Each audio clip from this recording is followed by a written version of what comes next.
কখনো কখনো জীবনের ব্যস্ততার ভিতরেও একটু থেমে যাওয়া দরকার, শুধু দুজনে একসঙ্গে কিছু নিঃশব্দ মুহূর্ত কাটানোর জন্য।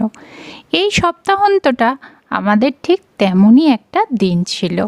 আমি আর ইন্ট্রো দিয়ে সময় নষ্ট করছি না, তোমরা মোটামুটি সবাই আমাকে চিনে গেছো এতদিনে।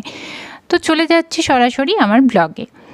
এখন তো সব জায়গায় আমাদের মেয়েকে নিয়েই যেতে হয়, কিন্তু এখনও অনেকটা বড় হয়ে গেছে, তো তাই মাঝে মাঝে বাড়িতে একা থাকতে চায়। তাই ভাবলাম এবার একটু নিজেদের জন্য ছোট্ট একটা সময় রাখা যাক।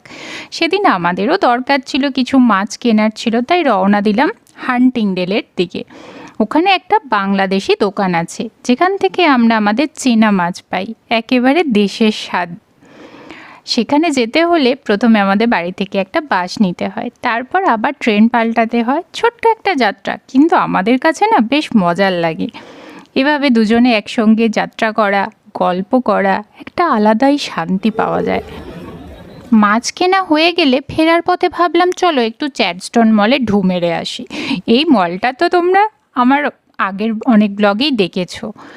এখন এটা আমাদের প্রায় ফেভারিট জায়গা হয়ে গেছে। ওখানে একটু লাঞ্চ করে নিলাম, আর কিছু প্রয়োজনীয় কেনাকাটাও করে নিলাম। মেয়ের জন্য আবার খাবার প্যাক করে নিলাম, কারণ ওর পছন্দের একটা জায়গা আছে ওখানকার ফুড কোর্টে। সবশেষে যখন বাড়ি ফিরছিলাম, মনটা খুব শান্তি লাগছিল। একটা অর্ডিনারি উইকেন্ড, কিন্তু এর মধ্যেই কতটা রিফ্রেশমেন্ট, কতটা একসঙ্গে থাকার অনুভূতি। এই রকম দিনগুলোই আসলে জীবনের ছোট্ট ছোট্ট সুখ, যেগুলো আমাদের সব ক্লান্তি ভুলিয়ে দেয়।